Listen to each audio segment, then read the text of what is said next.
तत्प्राप्य तदेवावलोकयति, तदेव शृणोति, तदेव भाषयति, तदेव चिंतयति।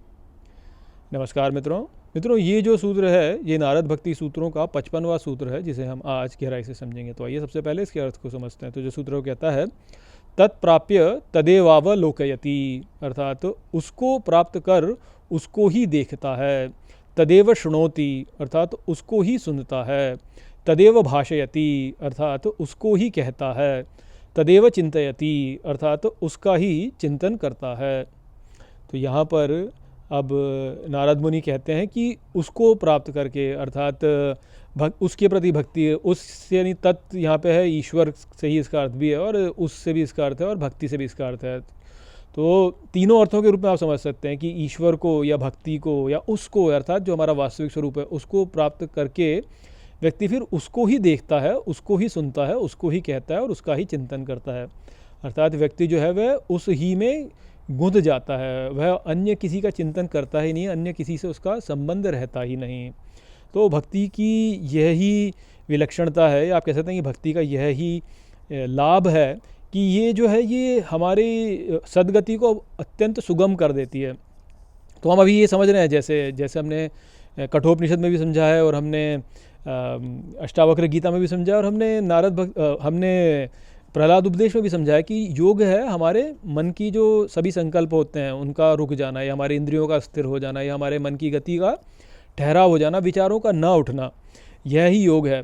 तो अब इस योग को प्राप्त करने के बहुत से मार्ग बताए गए हैं, जैसे कि जो है ध्यान योग है कि आप ध्यान कीजिए, अपने ध्यान से आप यदि उसका जो है आप अभ्यास करेंगे तो आप जो है अपने मन को शांत कर सकेंगे। या कहते हैं कि कर्म से भी आप कर सकते हैं कि जब आप जो है अपने कर्मों को जो है कामना से ना करें, निष्काम रूप से आप कार्य करेंगे तो भी आप इसको प्राप्त कर सकते हैं। या यदि आप ज्ञान प्राप्त कर लें, आप गहरा गूढ़ ज्ञान प्राप्त कर लें तो भी आप इसको प्राप्त कर सकते हैं, क्योंकि आपको फिर जो है आपके भीतर विवेक विकसित हो जाएगा। तो ये मार्ग हैं, किंतु ये मार्ग उतने सरल नहीं है, क्योंकि इनमें व्यक्ति को जो है अपनी ओर से जो है एक शक्ति लगानी पड़ती है कि वह इसको करे। किंतु भक्ति में जो है ये नहीं होता है। भक्ति जो है सबसे सुगम मार्ग है इसको प्राप्त करने का। क्यों? क्योंकि भक्ति में ये सब जो है अपने आप ही होता है कि सौंदर्य है ना, भक्ति जो है वह सौंदर्य की ओर आकर्षण के रूप से जो है कार्य करती है। अब देखिए हमारा जो मन है वह स्वयं ही सौंदर्य की ओर आकर्षित होता है। हमें सुंदर पुष्प अच्छे लगते हैं, हमें जो सुंदर दिखने वाले लोग होते हैं वह हमें अच्छे लगते हैं, या हमें सुंदर घर अच्छे लगते हैं। ये जो सौंदर्य है प्रकृति में, जो संपूर्ण सौंदर्य है, वह हमको अच्छा लगता है। अब समस्या ये है कि हम इसको अपने से बाहर देखते हैं, और क्योंकि हम अपने से बाहर इसको देखते हैं, इस कारण से जो है हम इस पर नियंत्रण नहीं प्राप्त कर पाते। हमको ऐसा लगता है कि अच्छा ये हमसे बाहर है तो हमारा इस पर नियंत्रण नहीं है। किंतु इसी सौंदर्य को यदि व्यक्ति जो अपने भीतर देख ले, किसी प्रकार से जो है अपने भीतर उसको प्राप्त कर ले, तो फिर जो है वह आत्माराम हो जाता है, अर्थात वह स्वयं में ही आनंदित हो जाता है। तो भक्ति का जो कार्य है वो यह ही है कि व्यक्ति जो है सौंदर्य को भीतर ही देख ले, स्वयं के भीतर ही उस सौंदर्य को देख ले। तो वो सौंदर्य यदि व्यक्ति ने भीतर ही प्राप्त कर लिया तो फिर उससे वह विचलित नहीं होगा, वो वहीं पर रहेगा वास्तव में। और इसीलिए जो है आप देखिए कि हमारे जो मूर्तियां हैं, भगवान की मूर्तियां जो हम बनाते हैं, या जो उनके हम चित्र बनाते हैं, चिन्ह बनाते हैं, वो बड़े ही सुंदर सुंदर होते हैं।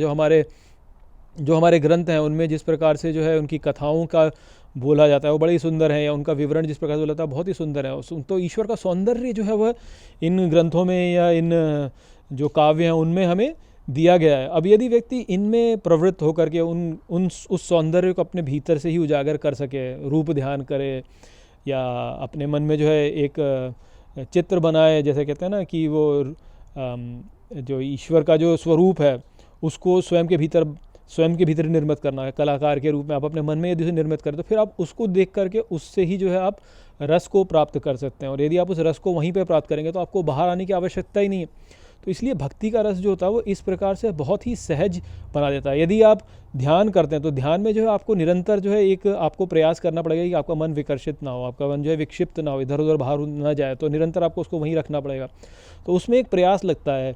या ज्ञान जो है, ज्ञान में भी वास्तव में प्रयास लगता है, क्योंकि आपको निरंतर पाठ करते रहना पड़ता है, पढ़ते रहना पड़ता है और चिंतन करते रहना पड़ता है उसका। और कर्मयोग में भी जो है प्रयास लगता है, किंतु भक्ति में जो है प्रयास नहीं लगता है। भक्ति में जो है केवल आनंद ही आनंद आता जाता है, क्योंकि स्वयं के भीतर रस मिलता है, आप उसको और बढ़ाते हैं, फिर रस और मिलता है, फिर और बढ़ाते हैं, फिर और रस मिलता है, फिर और बढ़ाते हैं, फिर और रस मिलता है।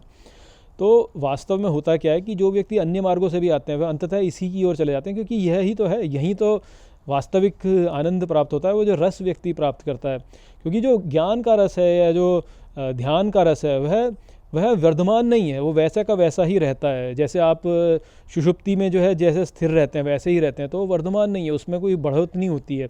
परंतु भक्ति में वो वृद्धि होती जाती है। तो उस वृद्धि के कारण जो है ये बहुत ही सुगम हो जाता है व्यक्ति के लिए उससे जुड़े रहना। तो इसलिए जो है व्यक्ति एकदम जैसे कहेंगे ना कि जब ड्रग्स लेते हैं तो लोग उसी से जो है उसी के प्रति उसी से आकर्षित हो जाते हैं और फिर जो है बस उसी को लेते जाते हैं। तो ठीक उसी प्रकार से भक्ति में भी ऐसे होता है कि एक बार उस रस को व्यक्ति ने प्राप्त कर लिया तो बस वो फिर उसी को देखता है, उसी को सुनता है, उसी को कहता है, उसी का चिंतन करता रहता है, और इस प्रकार से सब उसके लिए सुगम हो जाता है।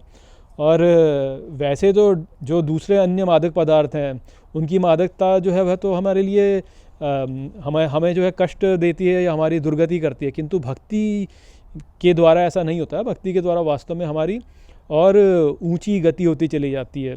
तो इसलिए ये सर्वश्रेष्ठ इसीलिए भक्ति को बोला गया है, और अंततः सब भक्ति में ही जाते हैं अंततः। तो वो संदेश था यहाँ पर इस सूत्र में। आशा करता हूँ कि मैंने इस सूत्र को आपको अच्छे से समझा दिया होगा। चलिए इसी के साथ इस वीडियो को यहीं पे समाप्त करते हैं। नमस्ते।